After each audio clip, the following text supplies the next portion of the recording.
Michael Madison sat emotionless as the jury confirmed their recommendation. Wilson shoots an intimidating stare in the direction of the defendant. What did you hope to do? Actually, I wanted to break his jaw, get that grin off his face.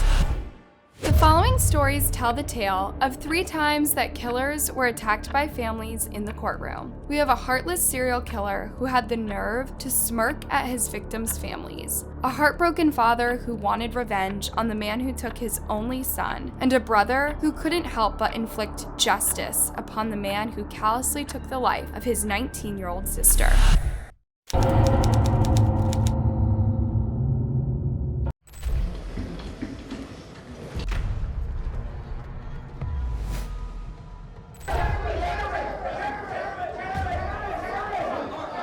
Michael Madison is an evil serial killer with an intense and unexplainable hatred towards women. He didn't just want to kill them, he wanted to make them suffer. He was born in Cleveland on October 15th of 1977. His mother's name was Diane and his father's name was John. His father did not play a major role in his upbringing, and he and his half-brother were primarily raised by his mother. Diane had a rough upbringing due to being raised by a single mother herself. Her mother turned to drugs and prostitution later in life, which left Diane with a poor example of how to raise children. As a result, she was not the kindest or most comforting of mothers. In fact, she was anything but. She didn't allow her kids to spend time with other children, and she didn't bother to celebrate their birthdays or holidays. She did horrible things to Michael that most people would consider to be extreme child abuse and torture. She would force food down until he vomited, hurt him with an extension cord, and even dropped him into a bathtub filled with boiling hot water. To make matters worse,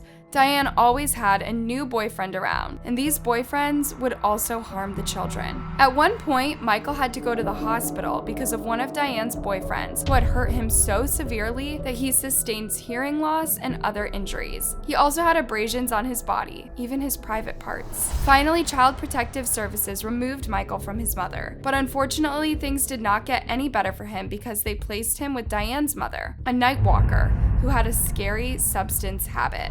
The twisted legal system later allowed Michael to return to his mother's custody, where he was continuously tortured. Because he was treated so badly by a woman, he developed a hatred for all women, which he was very vocal about. He left his mother's home when he was 16 years old and essentially became homeless, crashing wherever he could find a place. His life of crime started when he was just a teenager, when he inappropriately touched a female student. Just years after that, he was arrested for a drug charge. In October of 2001, he committed his most serious crime yet, in which he attempted to drag a woman behind a house to her. Luckily, police arrived on the scene before he could manage to hurt her. He ran off but was arrested not long after and sentenced to 4 years in prison. While he was there, he took a class for sex offenders. As would become evident in the actions he would commit later in life, the class did not do him much good. After he got out of prison, he quickly returned to a life of dealing and doing drugs.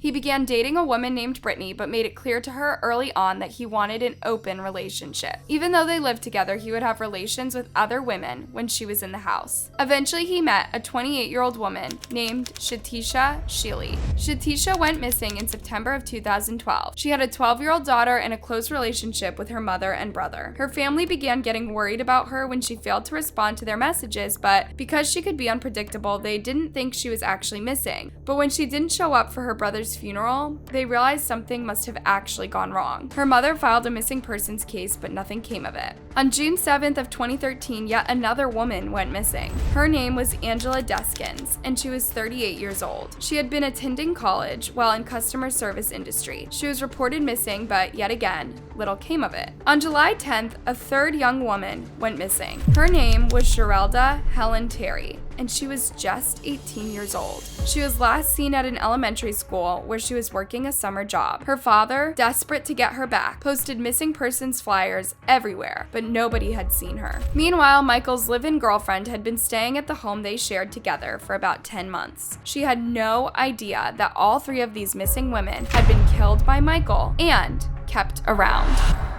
She did smell a strange odor and brought it up to Michael, but he told her it was just raccoons that had died in the basement. She went to investigate it herself, but he stopped her at the door, telling her she wouldn't want to see the gruesome scene. She might not have believed him, but she didn't push it any further. Finally, on July 19th of 2013, a neighbor called the police to report a foul odor coming from Michael's garage. Police arrived and broke into the garage. When they got inside, they found the body of a naked female wrapped up in garbage bags. When they learned whose garage it is, they obtained a search warrant for his apartment. It was there that they found additional remains. Police were able to determine that Michael was hiding out at his mother's house. After a 2-hour standoff, they were finally able to bring him into custody. The day after, the bodies of 2 other women were found in the area. One was in the basement of an abandoned house, and the other was in a field. The bodies were folded, bound, and placed in garbage bags. 2 of the women had been but one of the women was too badly decomposed for them to determine a cause of death. On Friday, East Cleveland police received a phone call about a foul smell near the intersection of Shaw and Hayden. Police and EMS responded and broke into a garage where we discovered the remains of a victim, number 1. Within 2 hours, a suspect had been identified. A search warrant obtained and executed on Chickasaw Avenue in the city of Cleveland. The suspect was apprehended without injury and without further loss of life.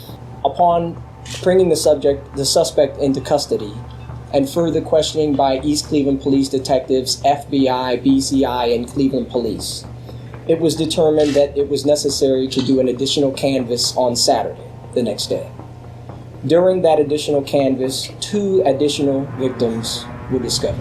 During his questioning, Michael mentioned the name of Anthony Sowell. Anthony Sowell is a famous serial killer known by the name the Cleveland Killer. He killed 11 different women and was sentenced to death. Police believe that Michael could be a copycat killer, inspired by the murders Anthony committed. During the period in which Michael was questioned, he talked a lot about his childhood and his horrible mother. He then admitted to killing 2 of the victims and said that he had stuffed one of them in the closet in his home and moved it because the odor became too overwhelming. That brings us to today, where shortly we will file charges of aggravated murder against Michael Madison, the suspect we have in custody. 1 count of aggravated murder in the death of Angela Deskins, who has been identified, previously known as victim number 2, discovered by the East Cleveland Police, BCI, and FBI on Saturday. Angela Deskins was believed to be 38 years old. 2 more counts of aggravated murder will be filed against Mr. Madison in the death of victims number 1 and number 3, who have not yet been identified. Michael would also face charges of kidnapping and abuse of a corpse. He also faced charges for the use and possession of firearms, despite being a felon. His defense tried to say that Michael was insane due to his horrific childhood and the abuse he suffered at a young age. They said that this is what made him turn into a terrible, violent. The jury didn't buy it, and they didn't take much time to deliberate before finding him guilty. They also recommended the death penalty. Developing story about that we've been following closely for years, the death penalty case against convicted murderer Michael Madison. It's all but over. Today, a jury recommended he die for killing 3 East Cleveland women. But the case is not over yet. Derek Waller was in court for the decision. Derek, what happens now? Well, Lee, actually, it's up to the judge. The judge will have the final decision as to whether Michael Madison goes to prison for the rest of his life or throw. The families of the victims cried and consoled one another in court when the verdict was announced. There were tears of relief as they now knew that justice for their family members was going to be served. Michael Madison sat emotionless as the jury confirmed their recommendation. We therefore unanimously find that the sentence of death should be imposed upon the defendant, Michael Madison. Previously, that same jury found him guilty of these 3 women, Sherelda Terry, Angela Deskins, and Shatisha Shealy, in East Cleveland between 2012 and 2013.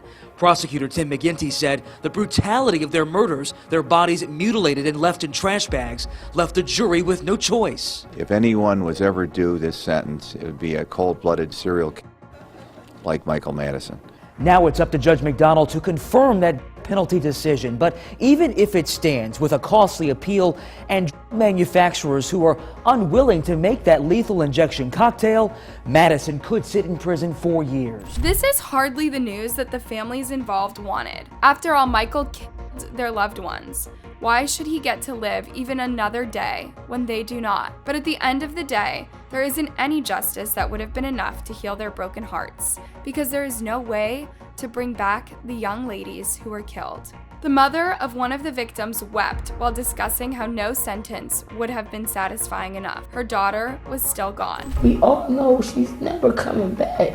But before the judge decided on what sentence to give Michael, the family members of the victims were given the opportunity to come forward before the court and share their victim impact statements. Van Terry, the father of Sherelda Terry, came forward to give his victim impact statement. And when he was sharing in his suffering, Michael had the nerve to look at him and smirk. Naturally, Van did not appreciate that very much, and so he lunged at him and threw himself across the table, desperate to get his revenge. The guards raced towards him, and the lawyers tried their best to get out of the way. Michael seemed pretty unbothered and was eventually let out of the courtroom. At one point, when the attack was actually going on, Michael could even be seen smiling. It was as if he was enjoying every moment.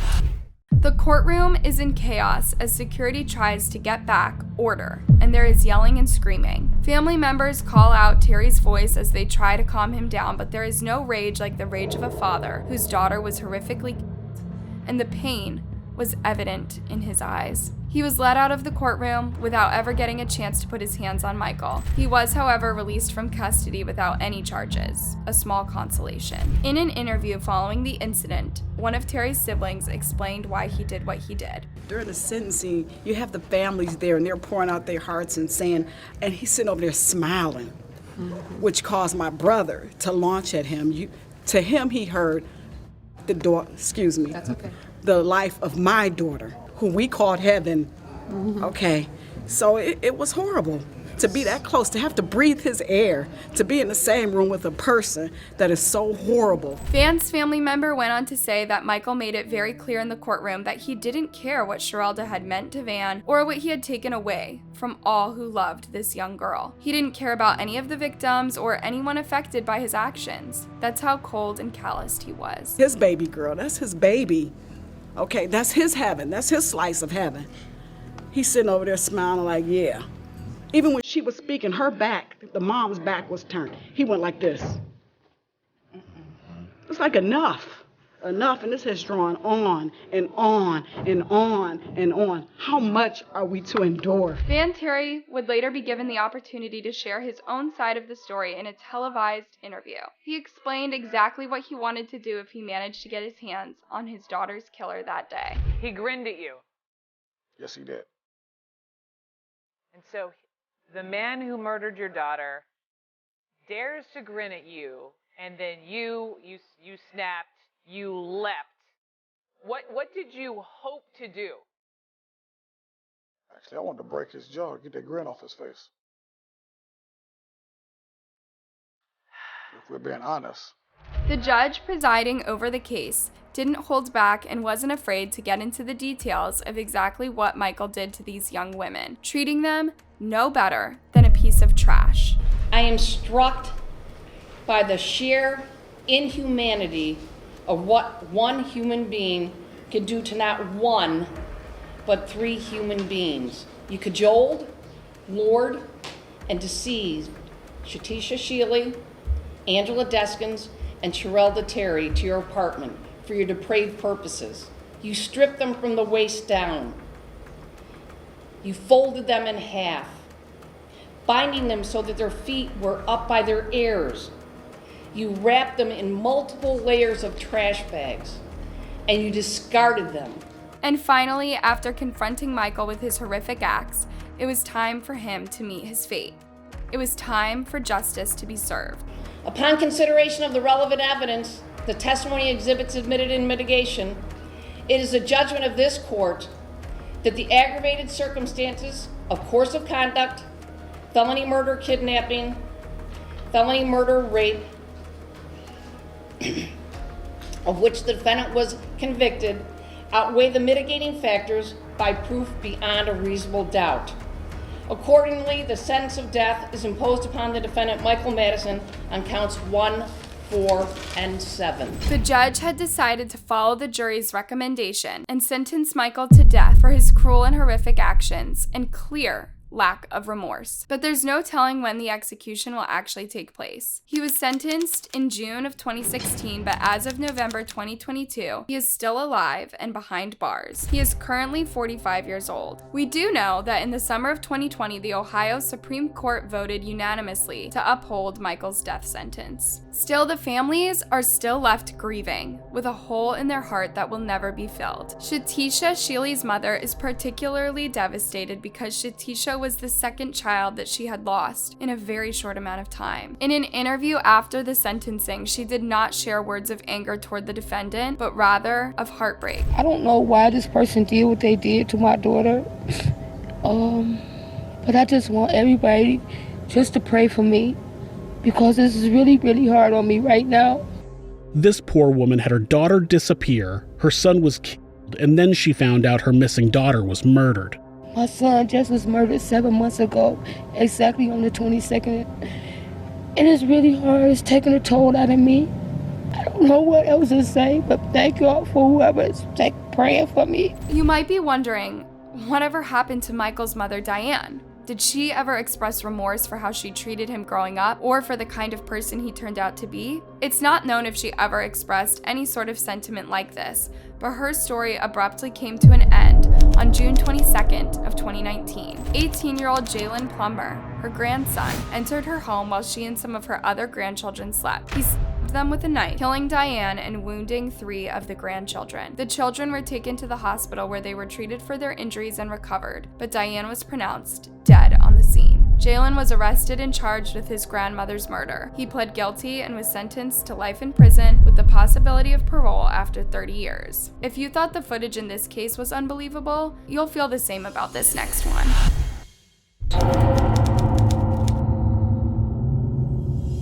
Willie Antoine Fields was born on April 6th of 2001, and he was the only child of Willie and Angela Fields. He was their pride and joy and source of their happiness. They watched proudly as he graduated from Orangeburg Wilkinson High School in 2019, and they were very excited to see what was next for him in his life. It was clear that he was a bright individual with a very positive future. Willie was a hard worker at Chick-fil-A, and his favorite thing to do during his free time included basketball, playing video games, spending time with family and friends, and shopping. Unfortunately, his life was cut tragically short on August 2nd of 2019 when he was murdered by a man named Lindy Lamont Jones Jr. On the day of Willie's tragic murder, he had arrived at Chick-fil-A for work at around 9 a.m. and left at around 4:18 p.m. His mother, Angela, sent him a text to warn him about some bad weather that was coming, but he didn't answer. Willie stopped at an ATM where he took out $200 before going to the Jones family home. As the evening went on and Angela still had not heard from her son, she started getting worried. The family was all on the Life 360 app, so she was able to bring up his location. She could see that he was pinging a location on Rosewood Drive, and so, leading by a mother's intuition, she decided to go looking for her son. When she got to the location, she saw her son's car sitting abandoned. When she looked inside, she noticed a lot of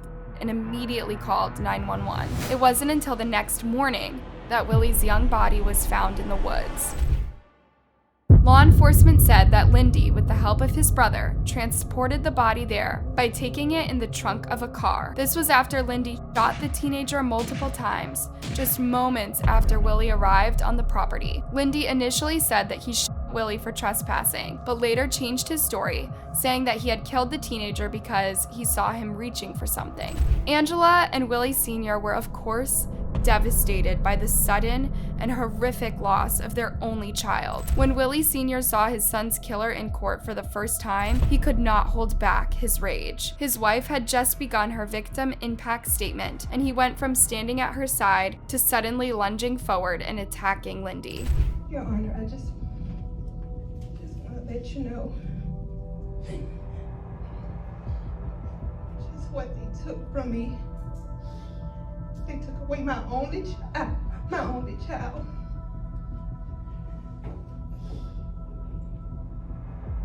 want to so hard.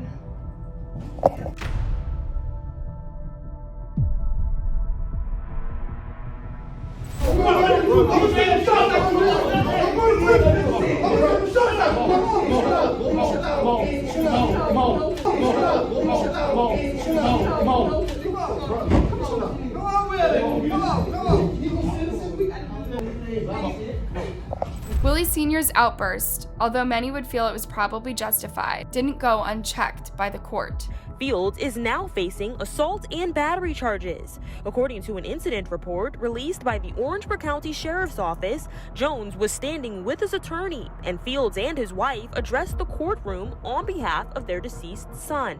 That's when investigators say Fields assaulted Jones. The family got an attorney who said that Willie Sr. did regret his actions and that he was sorry for causing a disruption in court. Justin Bamberg is Fields' attorney. He released a statement which says in part, quote, Mr. Fields and his family are extremely apologetic to the court for his outburst and the court staff and officers who had to step in. Mr. Fields wishes that his emotions in the moment had not gotten the best of him. But it's not just the assault and battery charges Willie Sr. was faced with. He got cited for contempt of court as well. The judge in the case cited Fields with contempt of court. He's now facing those added assault charges. We have made attempts to get answers from the sheriff's office who handles security at the Orangeburg County Courthouse about what courtroom procedures they have in place to ensure defendants are kept separate from family members relating to case hearings. Well, tonight, those questions remain unanswered. Angela was given the opportunity to finish her statement at a later date. She expressed her pain in losing her only son. Good afternoon, Your Honor. I just want to let you know that just losing our son almost 3 years ago, what it has done to me and my family. They took away our only child. They took away all his hopes, all his dreams. They took away all the hopes and dreams that we had for him. It has basically almost to the point where it has broken us, but thank God for his mercy, it hasn't. Angela discussed how their happy household had become one of quiet sadness, her child's bedroom now empty forever. She asked the judge to give Lindy the maximum sentence in order to ensure that he would never get out of jail and cause this sort of pain to another family someday. A child that we brought into this world 18 years that we had him, and to every day go home, come home next to a room that was filled with so much laughter and so much love and hopes and dreams that we have to look at every single day that's empty.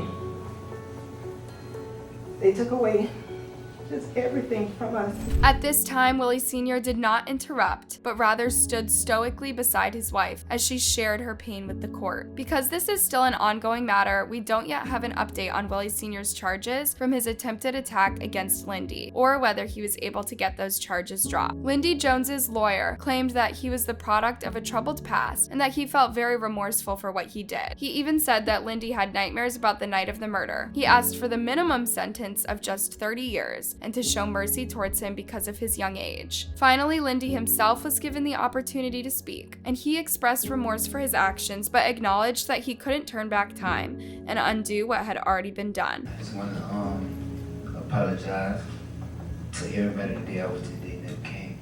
If I can go back and change my decision, I would, but as a man, I understand.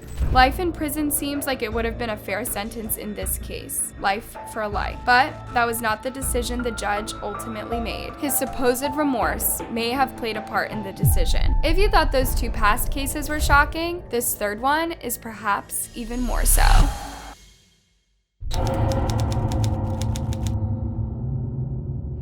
After speaking for a bit, Wilson breaks from his emotional testimony and turns his full attention to Lamoureux. Since the words don't appear to have any effect on Lamoureux, Wilson tries a different approach.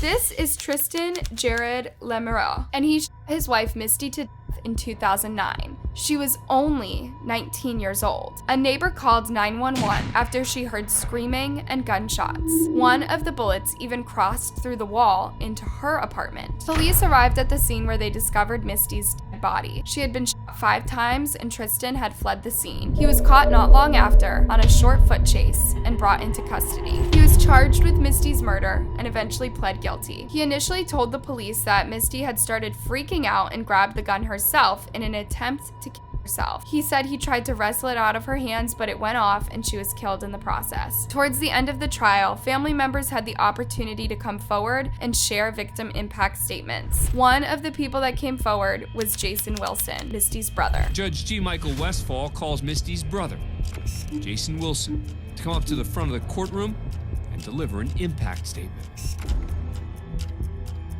As he approaches the podium, Wilson shoots an intimidating stare in the direction of the defendant, but Lamoureux seems unbothered as he casually rocks back and forth in his chair.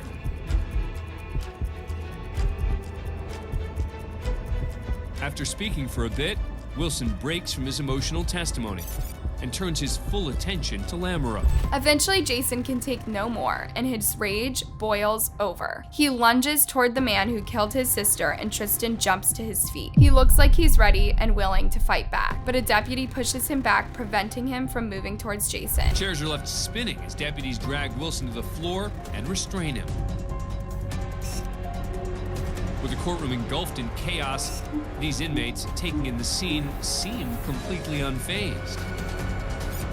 Moments later, Wilson's cuffed by the deputies. He apologizes for his outburst, and the judge orders him removed. The deputies put the courtroom back in order, and Lamoureux returns to rocking in his chair. Wilson is not believed to have been charged in connection with his attempted attack. Tristan, however, was brought to justice. He was sentenced to 15 years to life in prison for the murder of Misty Wilson.